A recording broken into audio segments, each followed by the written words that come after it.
নমস্কার বন্ধুরা, আপনারা সব কেমন আছেন? আশা করি ভালোই আছেন। আমি আলপনা কিচেনে তাই আপনাদেরকে আজকে দেখাই যে মোচার ঘন্ট করব। এই দেখুন, মোচা কেটে নিয়েছি, এই মোচার ঘন্ট হবে। আর এই পাতাগুলো দেখেছেন, এই পাতাগুলো তো আমরা ফেলেই দিই। এই যে মোচার যে ঢাকাটা থাকে, তা এইটা ফেলে দিই। এইটাতে দেখেছেন কালো হয়ে গেল, কারণ মোচাতে প্রচণ্ড আয়রন। তা চলুন এই মোচাটা কেটে নিই, দেখাই আপনাদেরকে যে কীভাবে রান্নাটা করছি।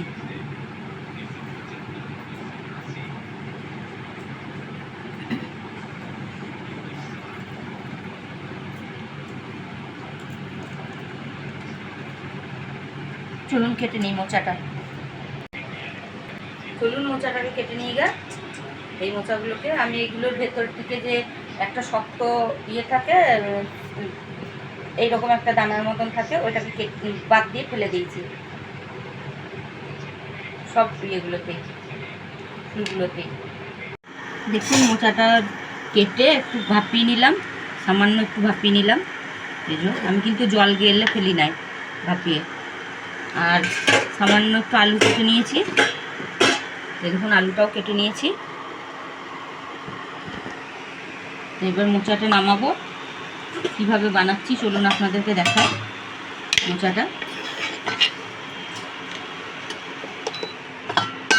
মোচাটা নামিয়ে নিচ্ছি।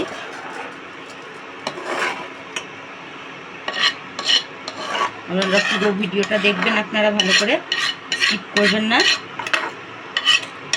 গরম হয়ে গেছে, ফ্রাই প্যানটা গরম হয়ে গেছে। দেখুন এই যে তেলটা দিয়ে দিলাম।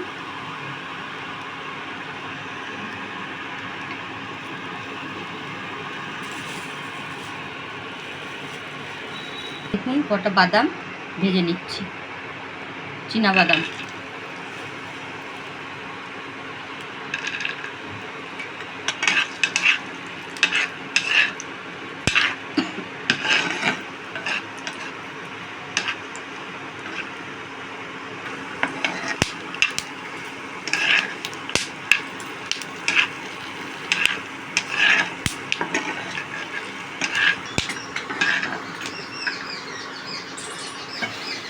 বাদামটা ভাজা হয়ে গেছে, দেখুন তুলে নেবো বাটিতে।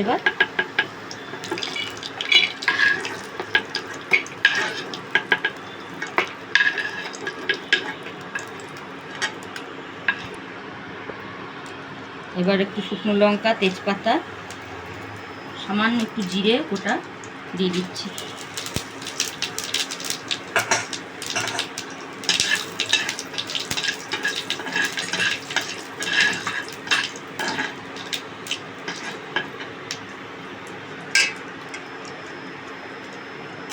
ছোট ছোট করে কেটে রাখা আলুগুলোও দিয়ে দিলাম।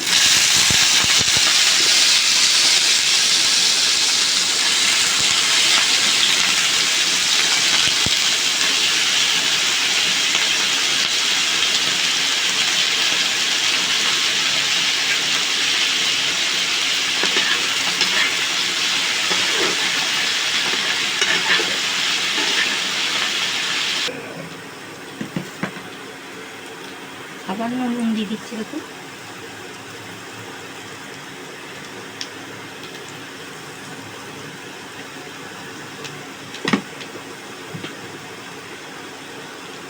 হলুদ দিয়ে দিলাম।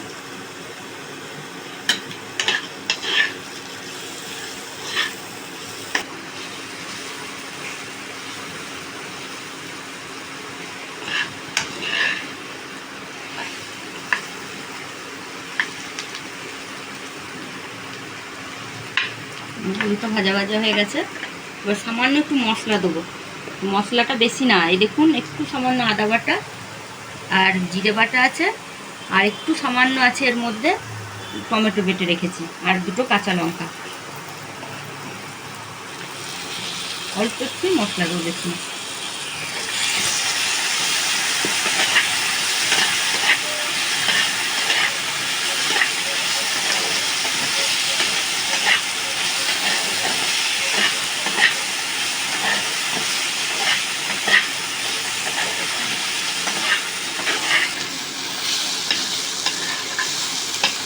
মশলাটা কষা হয়ে গেছে আলুর সঙ্গে।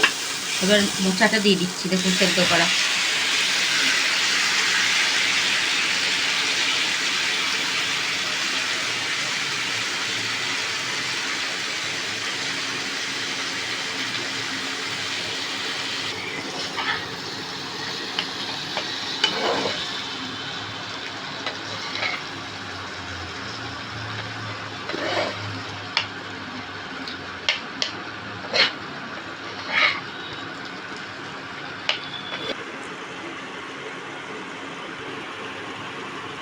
সামান্য অল্প মিষ্টি দিয়ে দিলাম। দেখুন আপনারা যে যেরকমভাবে মিষ্টি খাবেন সেইভাবে দেবেন।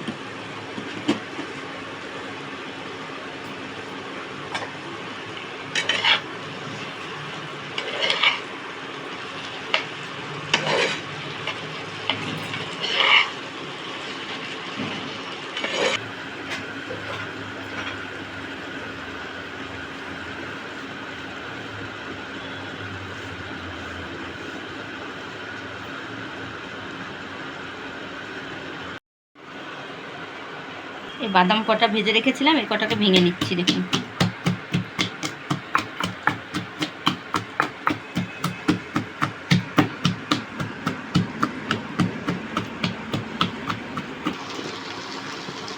দেখুন হয়ে গেছে মোচাটা। এবার সামান্য একটু গরম মশলা দিচ্ছি, বেশি না, অল্পই দেবো, সামান্য অল্প।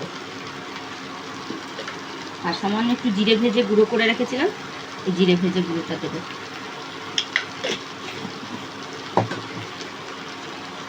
একটু ঘি দিয়ে দিলাম। বাদাম ভাজা যেটা গুঁড়ো করে রাখলাম ওটাও দিয়ে দিলাম।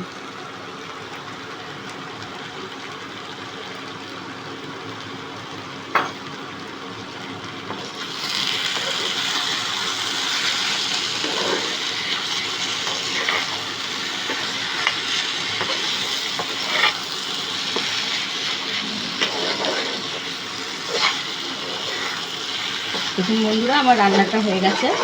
আপনারা এরকম করে বানিয়ে করে খেয়ে দেখবেন, খুব সুন্দর হয় এটা।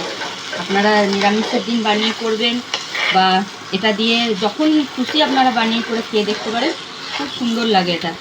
এটার স্বাদটাই একটা আলাদা আছে। পেঁয়াজ রসুন দিয়ে তো সবাই খায়, এই নিরামিষ একটু বানিয়ে করে খেয়ে দেখবেন, খুব ভালো লাগে এইভাবে। তা আপনারা অতি অবশ্যই যেন বানিয়ে। আর আমার এই রান্নাটা যদি আপনাদের ভালো লেগে থাকে, আপনারা পাশে থাকেন আপনারা পাশে থাকলে কমেন্ট করে আমার চ্যানেলটাকে ভালো লাগলে সাবস্ক্রাইব করেন বন্ধুরা। আপনারা পাশে থাকেন আপনারা পাশে থাকলে খুব উপকার হবে বা আমি খুব খুশি হব। আমি খুব খুশি হব। আপনারা